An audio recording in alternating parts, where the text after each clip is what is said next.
नमस्कार, अजीत समाचार देख रहे हैं आप। मैं हूं आपके साथ अंकिता गंगनेजा।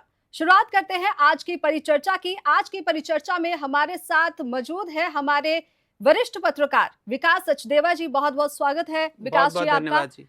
शुक्रिया। चर्चा की शुरुआत करते हैं उपचुनाव से। आपको बता दें कि कल लुधियाना पश्चिम सीट पर विधानसभा उपचुनाव के लिए मतदान हुआ है। आपको बता दें कि 14 उम्मीदवार जो है चुनावी मैदान में है। क्या लगता है विकास जी, किसका पलड़ा भारी है?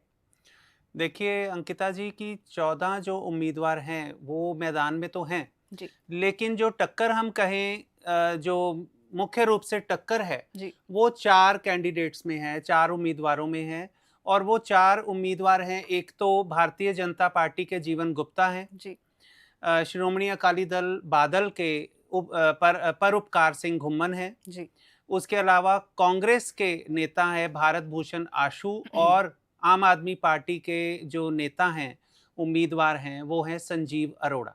जी तो इन चारों में जो मुख्य रूप से टक्कर है, बाकी जो उम्मीदवार बाकी छोटी क्षेत्रीय पार्टियों से हैं या निर्दलीय उम्मीदवार हैं। जी लेकिन 4 उम्मीदवारों की अगर हम बात करें जो मुख्य रूप से टक्कर है आपस में, जिनका मुख्य मुकाबला है, जी वो इन चारों के बीच में है। और इन चारों में अगर बात करें तो मुख्य रूप से 2 पार्टियां मुख्य रूप से सामने उभर कर आ रही हैं, जिनकी मुख्य टक्कर कही जा रही है आम आदमी पार्टी और कांग्रेस।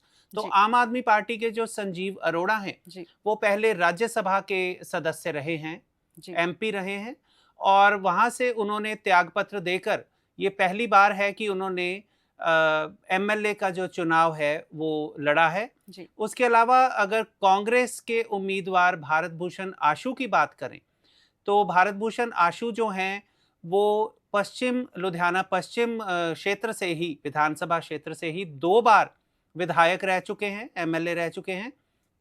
और कांग्रेस की सरकार जब रही तो जी उसके दौरान वो वहां पर कैबिनेट मंत्री भी रहे। जी तो यहाँ पर जो मुख्य रूप से, एक तो आम आदमी पार्टी की पंजाब में सरकार है, तो जी आम आदमी पार्टी का जो उम्मीदवार है वो मुख्य रूप से हावी है। उसके अलावा कांग्रेस का कैंडिडेट जो उम्मीदवार भारत भूषण आशू हैं, वो इसलिए थोड़ी सी उनकी पकड़ इस क्षेत्र में ज्यादा है क्योंकि वो 2 बार यहाँ से सिटिंग एमएलए रह चुके हैं। जी तो इस वजह से अगर मुख्य मुकाबला अगर कहा जाए, परोपकार सिंह घुम्मन जो हैं श्रोमणी अकाली दल के, उन्होंने पहली बार चुनाव लड़ा है। जी लेकिन अगर उनकी बात करें, श्रोमणी अकाली दल ने एक नया चेहरा उतारा क्योंकि उन्होंने पहली बार चुनाव लड़ा, लेकिन वो लुधियाना की बार एसोसिएशन के अध्यक्ष रह चुके हैं, वो एक एडवोकेट के तौर पे काम करते हैं।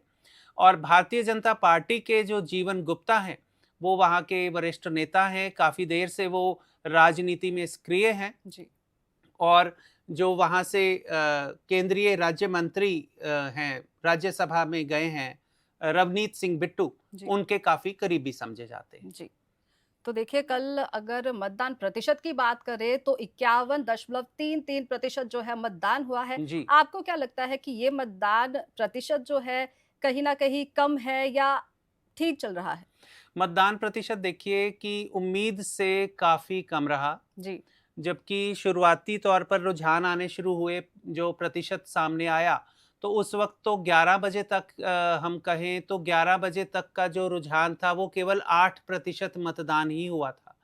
इस पर जो कुछ लोग तो कह रहे हैं कि गर्मी का असर है, लेकिन गर्मी का असर ऐसा है नहीं, क्योंकि जो लुधियाना पश्चिम क्षेत्र है, जी वो काफ़ी क्रीमी एरिया कहा जाता है जी लुधियाना का।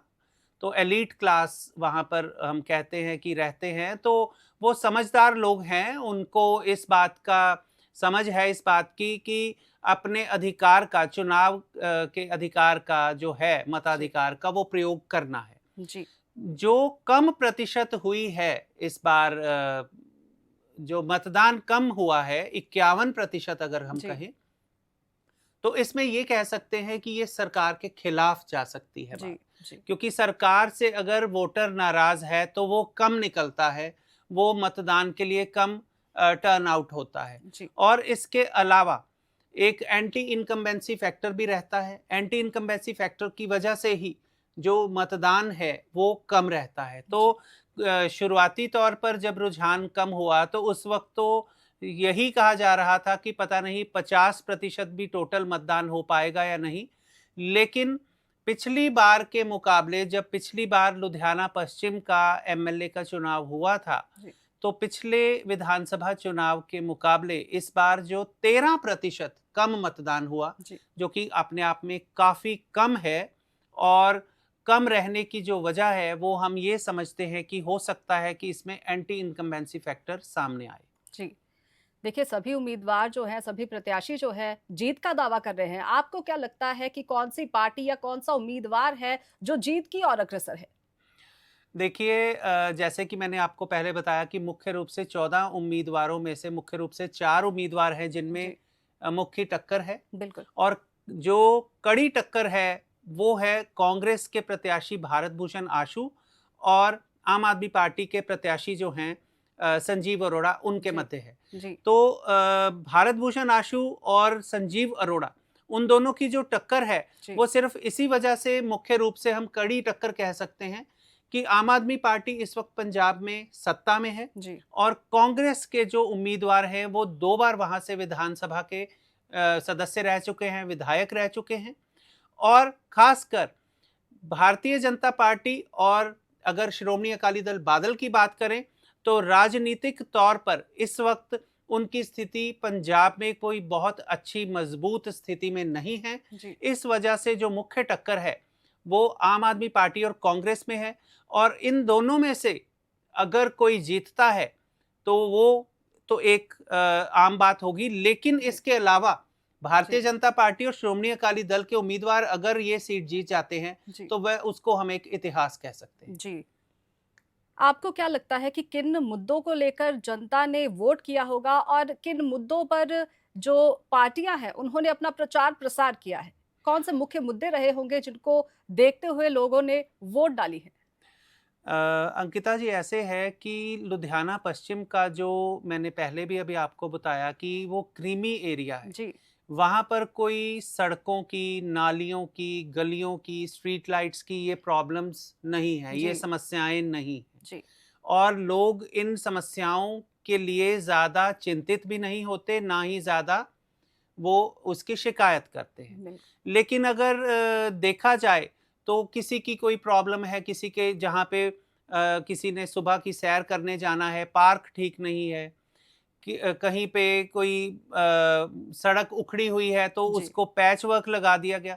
तो ये जो मुद्दे हैं, ये जी, एक छोटे-छोटे मुद्दे रहे। जी, हालाँकि जो वोटर है वो अब इतना समझदार हो चुका है कि जी, उसे मुद्दों की नहीं, उसे स्थिरता की ज़रूरत है। बिल्कुल। सरकार स्थिर हो, जी, विधायक स्थिर हो, जी, उसको उसको जो प्रतिनिधित्व करने वाला है, वो स्थिरता के साथ उसका प्रतिनिधित्व करे।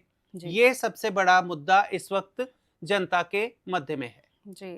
तो जनता को बता दें कि 23 जून को जो है, चुनावी जो नतीजे हैं, वो सामने आ जाएँगे। देखने वाली बात ये होगी कि जनता जो है, किसके सर पर जीत का ताज पहनाती है।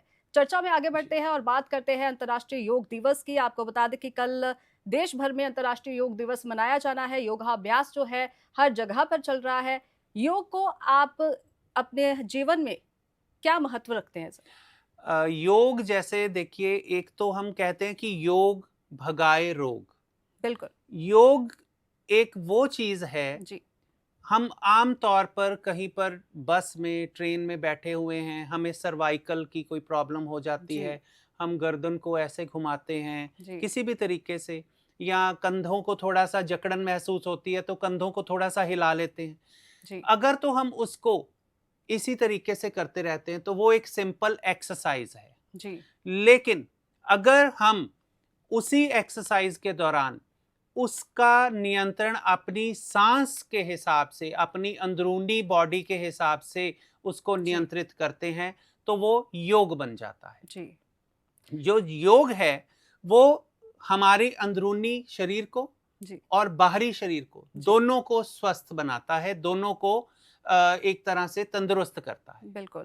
तो इस मौके पर प्रधानमंत्री मोदी जो हैं, अंतर्राष्ट्रीय योग दिवस के अवसर पर आंध्र प्रदेश जा रहे हैं। वहाँ पर वो एक योग जो आयोजन है, उसका नेतृत्व भी करेंगे। इसको जी। आप कैसे देखते हैं? प्रधानमंत्री मोदी जब से आए हैं सत्ता में जी। उन्होंने ही योग दिवस को एक अंतर्राष्ट्रीय स्तर पर उठाया है, इसको पूरी विश्व के सामने जी। योग का जो दम है जी। उसको बताया है कि भारत के पास एक ऐसा अस्त्र है अपने शरीर को जी। मजबूत करने के जी। लिए अंदरूनी तौर पर और बाहरी तौर पर, जी। और उस योग का जो दम है पूरी दुनिया ने माना भी है, उसका लोहा माना है। और प्रधानमंत्री हमेशा हर वर्ष 21 जून को कहीं ना कहीं योग जो आयोजन होता है जी। बहुत ही बड़े स्तर पर होता है, जी। उसका नेतृत्व करते हैं। जी। और प्रधानमंत्री मोदी की की तरफ से ही ये एक कदम आगे बढ़ाया गया और इसे जी। आज पूरी दुनिया मान रही है। जी। बात करें कि जैसे आजकल हर दूसरा व्यक्ति जो है एंजाइटी या डिप्रेशन का शिकार है, जी। ऐसे में योग जो है कितना उनके जीवन में महत्व रखता है, इसके बारे में आप क्या कहेंगे? देखिए, आजकल हर इंसान किसी ना किसी स्ट्रेस की वजह से, एंग्जायटी की वजह से परेशान है, जी। किसी को ब्लड प्रेशर है, किसी को शुगर है। जी। तो जो योग है, इसमें 2 तरह की चीज़ें हैं, जी। एक तो है प्राणायाम जी। और एक है आसन। जी। तो प्राणायाम जो है, वो आपकी बॉडी की अंदरूनी जी। जो भी कमी है, उसको वो पूरा करता है। जी। जैसे अब शुगर का कोई पेशेंट है जी।